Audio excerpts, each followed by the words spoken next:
এইখানটাতে পিকনিক করলে ভালো হবে। চল, তাড়াতাড়ি করে ভাতটা করে নি।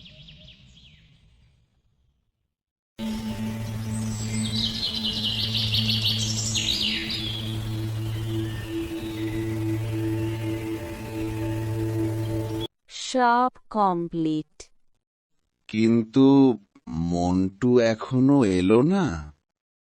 এই তো আমি এসে গেছি।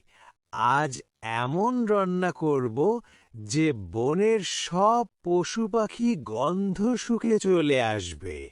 তাড়াতাড়ি কর মন্টু, পেটে ইঁদুর দৌড়াচ্ছে। আমরা সব করে দিয়েছি, শুধু মাংস রান্নাটা হলেই হয়ে যাবে।